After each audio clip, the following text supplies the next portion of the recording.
Bonjour. Il y a plusieurs décennies, un petit garçon s'est présenté accompagné de son papa à l'entrée du club de tennis de Villejuif pour espérer s'y inscrire et puis pourquoi pas échanger quelques balles avec quelques copains ou copines. C'est vrai qu'à l'époque, le tennis dans une ville communiste, ce n'était pas vraiment le sport premier. Aucun des deux d'ailleurs, ni le fils ni le père, ne pouvait prévoir à cette époque qu'une vie entière serait dédiée à la pratique de ce sport, en compétition, en loisir. D'abord aussi à son enseignement, et puis à l'accompagnement technique et stratégique, psychique aussi. Par la suite, de l'ensemble de tous ces pratiquants de 3 à 99 ans. Une vie d'émotion et de réflexion. Une vie de joie, de tristesse, d'échecs, de réussite, et puis cette éternelle interrogation, pourquoi tout ça?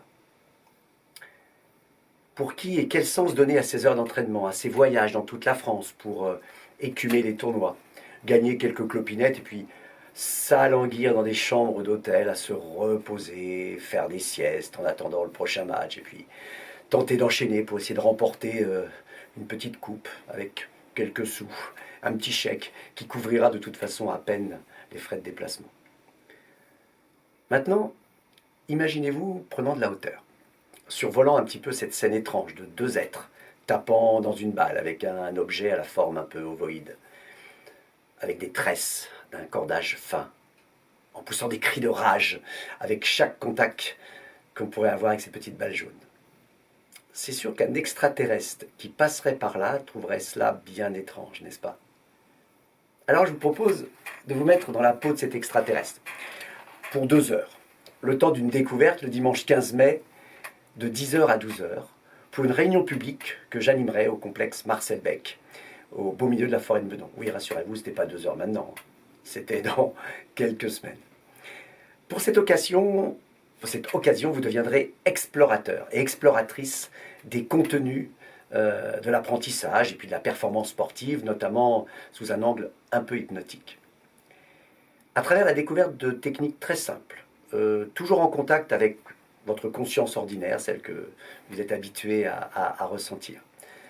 Ça sera un petit peu comme un pas de côté, quelque chose, une parenthèse, comme je dis souvent, pour essayer de voir les choses un petit peu autrement. Vous serez accompagné, bien sûr. Les places seront limitées, pas plus de 20 personnes, les 20 premiers inscrits d'ailleurs, pour cette matinée d'échange. Ma proposition est de traiter 3 thèmes à travers notamment quelques techniques. D'abord, le lien hypnose et sport. Une technique de découverte des états modifiés de conscience pour atteindre le flow, les ancrages profonds et puis ce qu'on appelle la zone. Un second thème, des exercices pratiques de visualisation. Je devrais plutôt dire d'imagination active, prédictive même, et constructive surtout, pour une efficience des mouvements et puis un état de conscience différent à découvrir pour essayer d'atteindre certains objectifs. Enfin, un troisième thème, la recherche d'un équilibre entre l'utilisation de sa raison, notamment pour les stratégies, les éléments tactiques du jeu, et puis toutes les adaptations générales que l'on peut faire pendant une rencontre, et puis les ressentis émotionnels qu'on rencontre très souvent dans une rencontre sportive, comme la frustration, la colère, l'impatience, l'impuissance à pouvoir faire des choses, et puis cette relation à l'échec, et puis surtout, le regard des autres, quelque chose de très lourd à porter. On sait que notre cerveau est réactif, prédictif, et particulièrement imaginatif. Je pense qu'on l'a un petit peu oublié à force d'aller à l'école et d'orienter toutes nos pensées vers le raisonnement. L'école, elle a eu son utilité, elle l'a toujours d'ailleurs, pour justement travailler notre analyse et notre mémoire.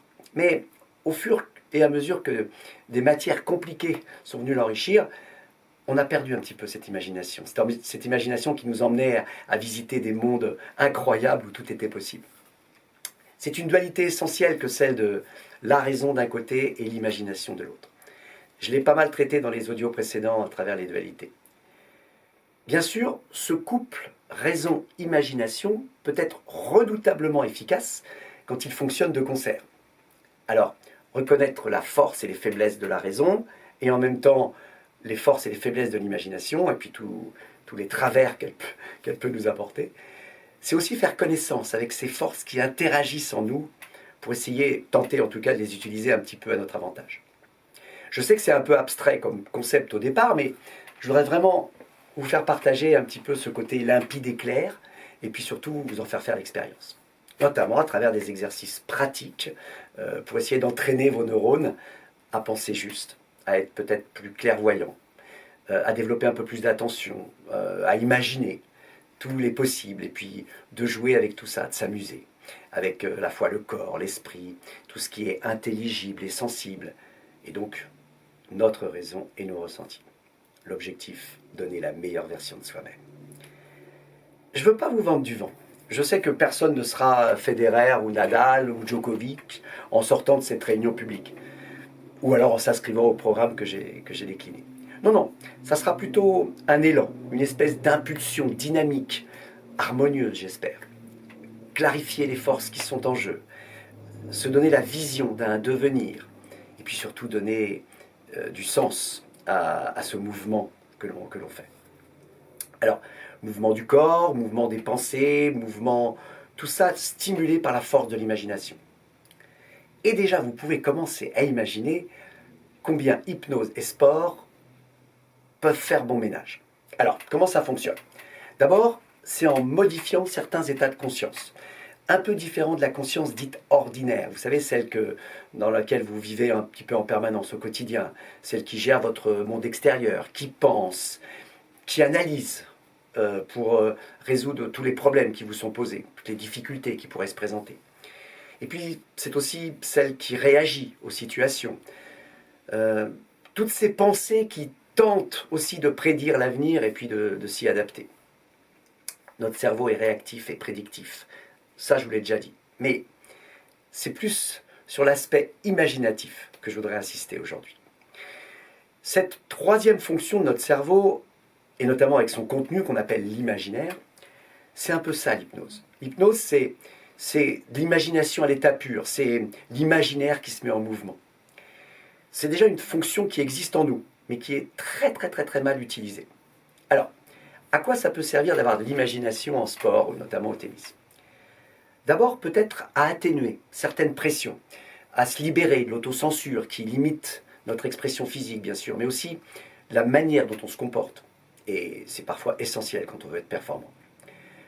De quelle pression on peut se libérer? Alors d'abord des pressions sociales, familiales, de la pression de bien faire, de la pression de pouvoir s'endormir quand on a un match le lendemain, et puis d'être prêt et présent le jour J. On peut aussi s'affranchir de la pression du jeu relationnel avec l'autre, avec l'adversaire, et puis aussi cette pression importante d'être attentif, presque cet état indispensable pour réussir au maximum. On pourrait même dire que l'hypnose dans ces moments-là, elle est extrêmement efficace. Elle est aussi multidirectionnelle, c'est-à-dire qu'elle peut travailler à 360 degrés pour intervenir absolument sur tous les comportements déviants et puis y placer une observation un peu particulière. Alors, sur quoi l'hypnose, de manière spécifique, peut intervenir, de manière très concrète? D'abord, sur le changement d'un geste, qui serait par exemple peu efficient, en essayant de lui apporter justement un peu d'efficacité et puis une forme d'économie énergétique. On sait que le travail des neurones en visualisation, c'est un peu comme dans le mouvement. Que ce soit en mouvement ou dans le statique, c'est presque les mêmes neurones qui travaillent. Alors, c'est pour ça que l'imagination active va imprégner certains circuits neuronaux et puis faciliter forcément l'apprentissage d'un geste. C'est un gain de temps, bien sûr, parce que pour acquérir ou s'imprégner d'un mouvement, ça va être beaucoup plus facile. Même chose également pour récupérer le plein potentiel de ses actions, imaginons après une blessure. C'est vrai qu'on peut aussi économiser un mouvement.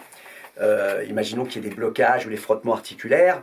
On pourrait comme ça, par l'imagination, décortiquer un geste, affiner ses moindres détails, et puis transformer les actions peut-être en les simplifiant simplement, pour les rendre un petit peu plus conformes à une biomécanique naturelle et harmonieuse. On a tous en référence le départ d'un skieur en haut dans les starting blocks qui visualise la scène, qui visualise sa piste, qui visualise absolument chaque virage pour aller au maximum de sa vitesse. Mais là, on peut dire que le faire à l'entraînement et le faire en compétition, c'est encore une autre paire de manches. Alors, l'hypnose va participer au fait d'être performant le jour J. L'hypnose, elle accélère aussi les phases d'adaptation. Grâce un petit peu à cette imagination un petit peu active et créative, on peut anticiper les mouvements, on peut les rendre toniques, on peut les rendre fluides, peut-être même plus précis. On peut les rendre intégrés dans une synergie dynamique qui permettrait, à travers un état particulier de conscience, d'être encore plus performant. J'ai bien dit état de conscience, avec un S, parce qu'il y en a plusieurs. Et on en verra certains, notamment le dimanche 15 mai. Je voudrais notamment insister sur ceux qui apportent de la constance à la performance, ceux qui agissent aussi sur les comportements, les ressentis. Et puis aussi d'autres états de conscience qui permettent de se décharger de certaines émotions parasites qu'on pourrait ressentir, qui pourraient contrarier l'efficience et la performance d'un mouvement.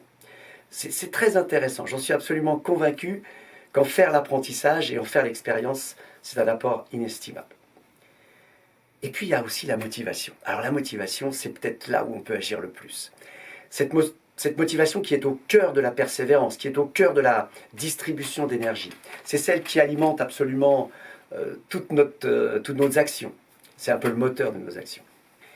Et puis, je pense que c'est très important l'hypnose pour avoir du sens à ce mouvement.